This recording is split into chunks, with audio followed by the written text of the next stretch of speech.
some people believe in restoring this old rubbish, but I'm not into wart restoration. Hammer and lever just in case it needs a little bit.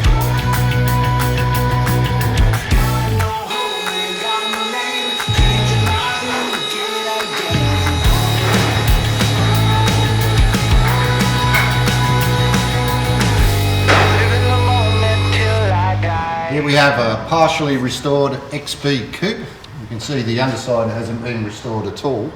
It's kind of been masked up.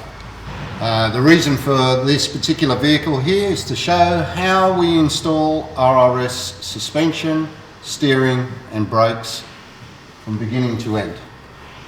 This particular vehicle is going to get an engine upgrade. It's going to make over 550 horsepower, which isn't too hard these days. With the original pushrod motor, so it's a kind of old school build with modern steering, brakes and suspension. Now, as you can see with all of this, it's all original at the moment. It's got the old Worman sector steering box with its old rag joint. The steering box has all been cooked up by header heat, so all the grease is leaking out of it. The old tie rod adjuster sleeves that are all collapsed up and not clamping properly. Old idler arm bush, which never ever last even when they're brand new. And of course all the general deterioration of anything that's a little over 40 years old. So then we've got the original style suspension. It's got these old style ball joints which have a spring loaded cup in them. We'll pull one of those apart to show you what we're talking about. Ball joints that are shot, caster rod bushings that are shot, lower control arm bushings that are shot, and it's got these horrible single piston slider calipers which have never been a performance braking system. If we take the wheel off now, you'll see how poor all of these components are.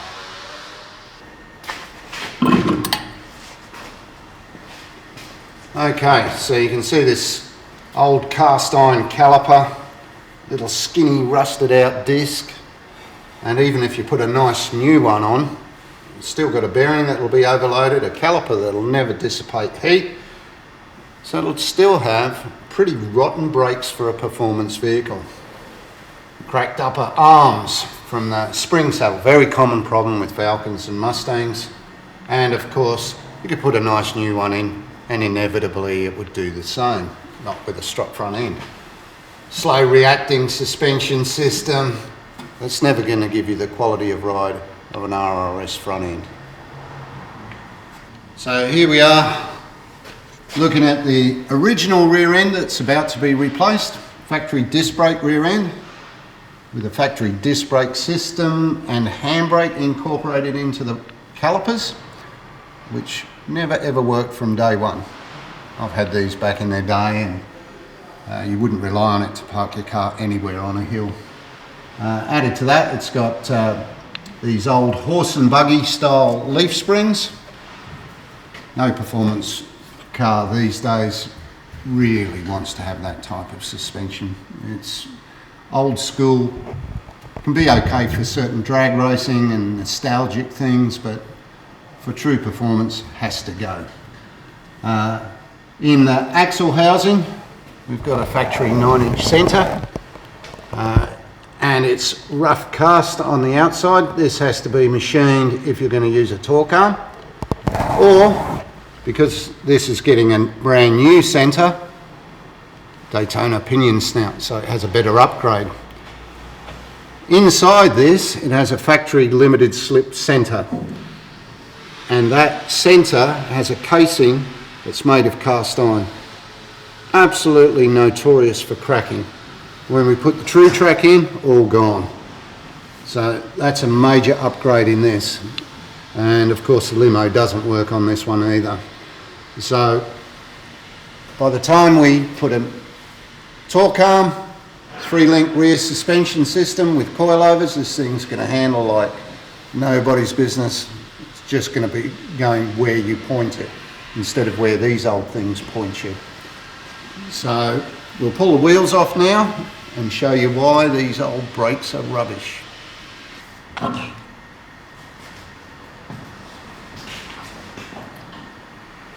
So again, you can see this old factory cast iron caliper with an integrated handbrake system that doesn't work, and added to that, because of the way this is constructed, they always wear out the inside pad first. The disc on the rear isn't actually as bad as it first looks.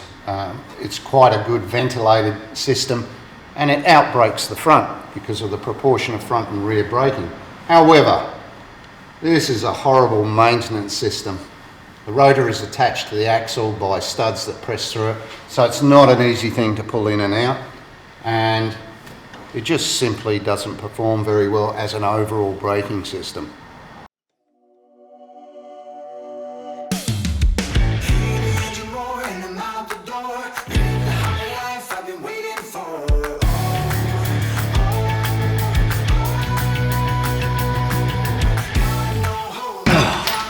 Yep, it's as easy as that.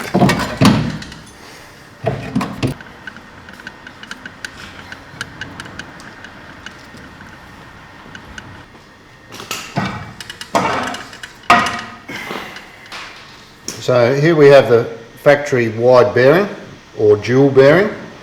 It's got a massive groove where the seal is supposed to seal up, and you can see it hasn't.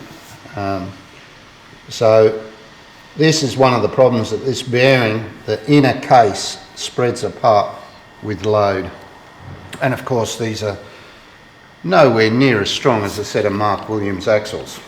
Yeah, you can see uneven wear that is consistent with having a disc brake handbrake system. This is all heavy cast iron stuff. To retract these pistons when you're having a pad change, you have to have a special tool that you wind the piston back in.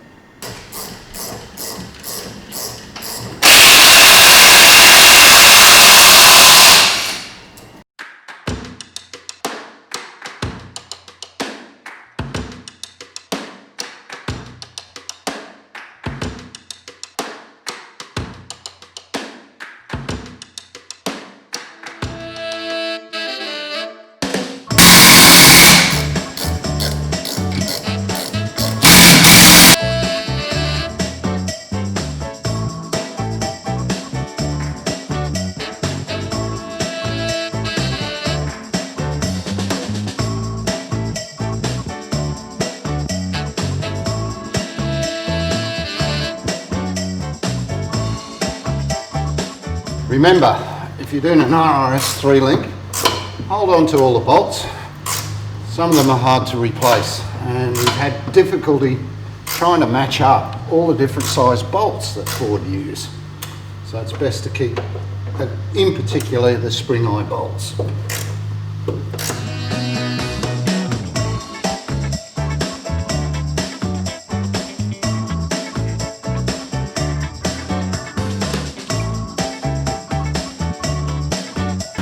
Now the shackle should come out.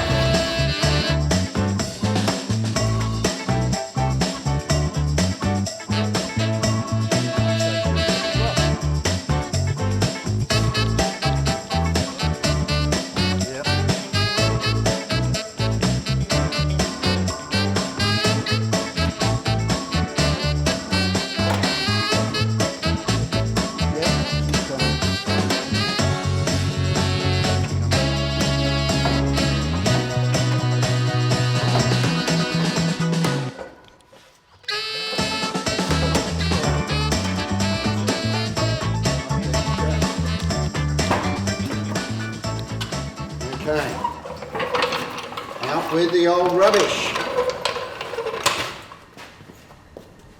So we're about to remove the old shock absorbers. We have to get into the trunk to be able to do that, or boot, depending on where you come from. And we're going to put new handbrake cables in.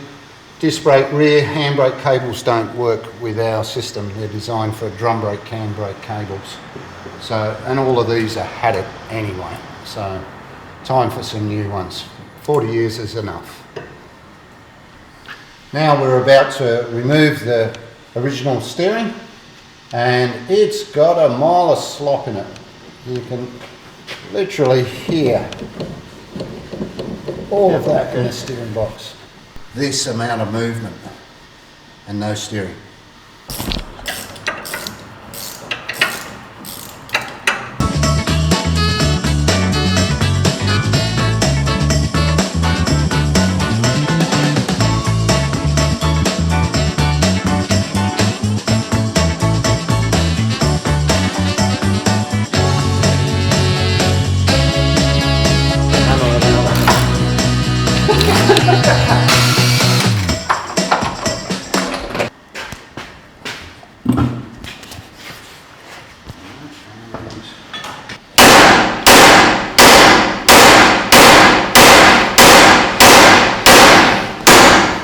Been in there for a while.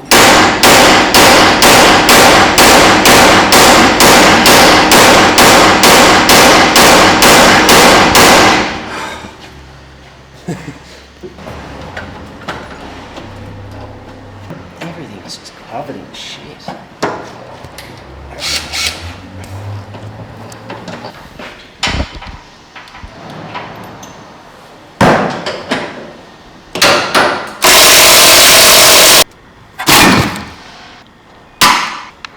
Garbage.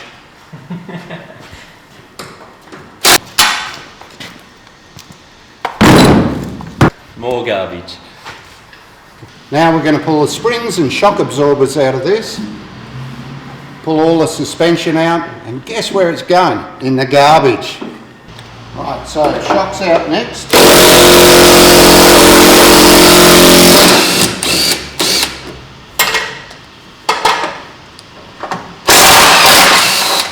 And bear in mind that when the strut front end goes in, it's going to mount in exactly the same location as these bolts, not necessarily the holes in the top of the shock tower.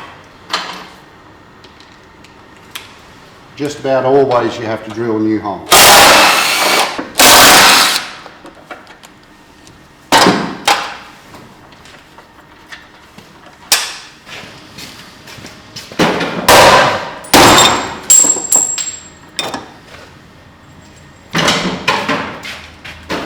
More rubbish.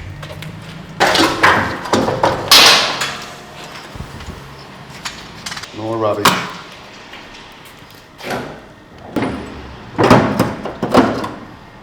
Now we've got the springs and shocks out, now we can undo the upper arms.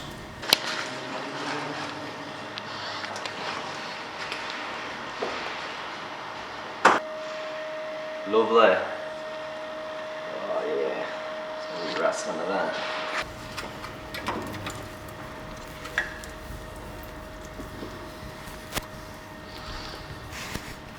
It's all the excess for you grease this bar. You over grease it, just fills up with this stuff. Because we got to.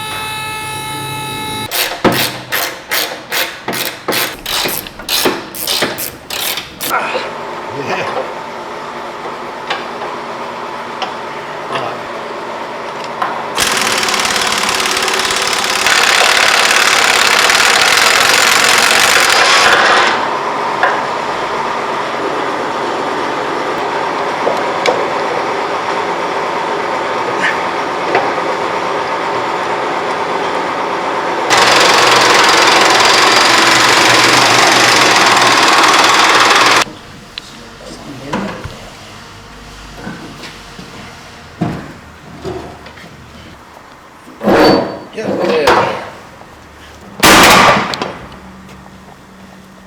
Junk.